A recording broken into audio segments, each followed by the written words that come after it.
വചനപ്രദീപത്തിൻ്റെ ശ്രോതാക്കളായ ഏവർക്കും കർത്താവായ യേശു ക്രിസ്തുവിൻ്റെ നിസ്തുല്യ നാമത്തിൽ സ്നേഹവന്ദനം. കഴിഞ്ഞ ദിവസങ്ങളിൽ യാഗങ്ങളെക്കുറിച്ചുള്ള ആത്മീക പാഠങ്ങളാണ് നാം ചിന്തിച്ചുകൊണ്ടിരുന്നത്. ഇന്നു മുതൽ ഇസ്രായേൽ ജനം ആചരിച്ചു വന്ന പെരുന്നാളുകൾ അഥവാ ഉത്സവങ്ങളെക്കുറിച്ച് ചുരുക്കമായി ചിന്തിക്കാം. വാവ്, പെരുന്നാൾ, ശബത്ത് ഇവയെല്ലാം വരുവാനിരുന്നവരുടെ നിഴലായിരുന്നുവെന്ന് കൊലോസ്യർ 2:16-17 വാക്യങ്ങളിൽ പറഞ്ഞിരിക്കുന്നത് കൊണ്ട് അവയൊന്നും ഇന്ന് അക്ഷരീയമായി നാം ആചരിക്കേണ്ടതില്ല. എന്നാൽ അതിൻ്റെ ആത്മീയ അർത്ഥം നാം മനസ്സിലാക്കേണ്ടതാണ്. യാഗങ്ങൾ പ്രധാനമായി 5 എങ്കിൽ ഉത്സവങ്ങൾ 7.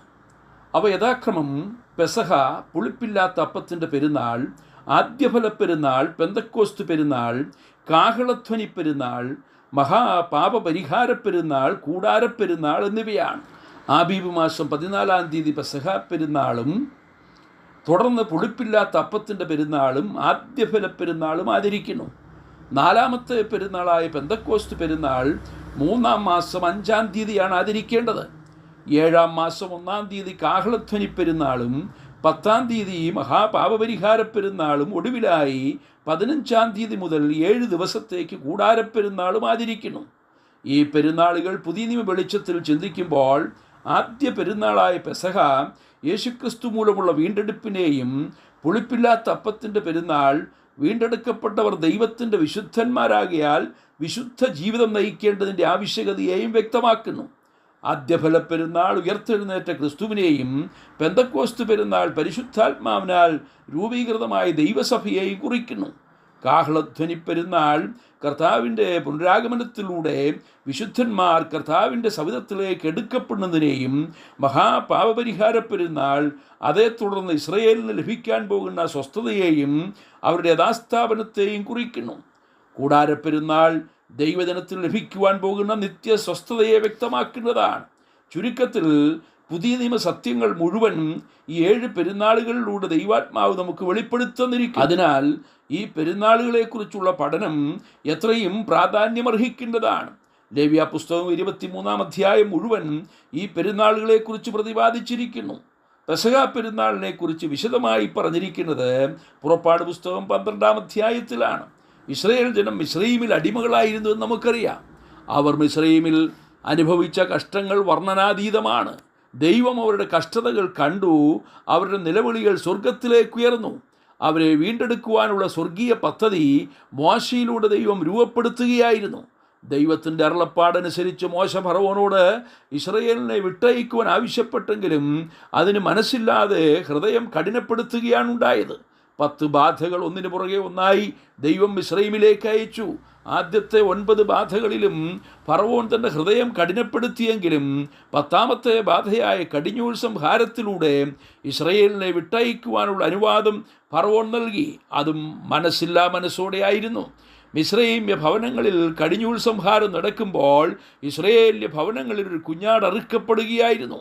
അത് 1 വയസ്സ് പ്രായമുള്ളതും ഊനമില്ലാത്തതുമായിരിക്കണം. ആബീബ് മാസം 10-ാം തീയതി വേർതിരിച്ച് 14-ാം തീയതി അതിനെ അറുക്കുകയും അതിൻ്റെ രക്തം തങ്ങൾ പാർക്കുന്ന വീടുകളുടെ കട്ടളക്കാൽ മേൽ 2 ഉറുമ്പടി മേലും പുരട്ടണം. രക്തമടയാളമായി കാണുന്ന ഭവനത്തിൽ നിന്നും സംഹാരകൻ ഒഴിഞ്ഞു പോകും. സംഹാരദൂതന് അവിടെ പ്രവേശനമില്ല. അങ്ങനെ ഇസ്രായേലിലെ ഭവനങ്ങളെ ദൈവം അത്ഭുതകരമായി സംരക്ഷിച്ചു. അതുമാത്രമല്ല, അതിൻ്റെ മാംസം അവർ തിടുക്കത്തോടെ അരകെട്ടിയും കയ്യിൽ വടിപിടിച്ചും കാലിൽ ചെരുപ്പിട്ടും കൊണ്ട് ഭക്ഷിക്കണം. അത് തീയിൽ ചുട്ടു ഭക്ഷിക്കണം. പച്ചയായിട്ടോ വെള്ളത്തിൽ പുഴുങ്ങിയോ ഭക്ഷിക്കരുത്. പിറ്റേന്നാളത്തേക്ക് ശേഷിക്കുന്നത് തീയിട്ട് ചുട്ടുകളയണം. അതിൻ്റെ അസ്ഥി ഒന്നും ഒടിക്കരുത്. ഇത് ഒരു വലിയ പുറപ്പാടിനുള്ള മുന്നൊരുക്കമായിരുന്നു.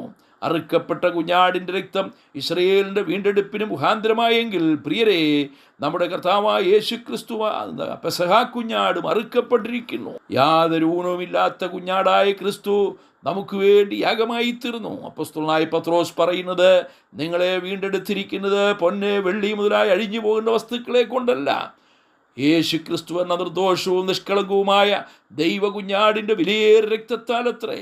പൈശാചിക ബന്ധനത്തിൽ നമ്മെ മോചിപ്പിക്കുവാൻ ക്രിസ്തു തൻ്റെ നിഷ്കളങ്ക രക്തം നമുക്കായി ചൊരിഞ്ഞു. ആ രക്തത്താൽ നമുക്ക് അതിക്രമങ്ങളുടെ മോചനമെന്ന വീണ്ടെടുപ്പുണ്ട്. നമ്മുടെ പാപങ്ങൾ പോക്കി നമ്മെ ശുദ്ധീകരിച്ചിരിക്കുന്നു. നമുക്ക് വേണ്ടി പാപയാഗമായി അർപ്പിക്കപ്പെട്ട ദൈവകുഞ്ഞാട് ഇന്ന് ആരാധ്യനായ കുഞ്ഞാടാണ്. യോഹന്നാൻ തൻ്റെ ദർശനത്തിൽ അറുക്കപ്പെട്ട കുഞ്ഞാട് നിൽക്കുന്നതായി കാണുന്നു.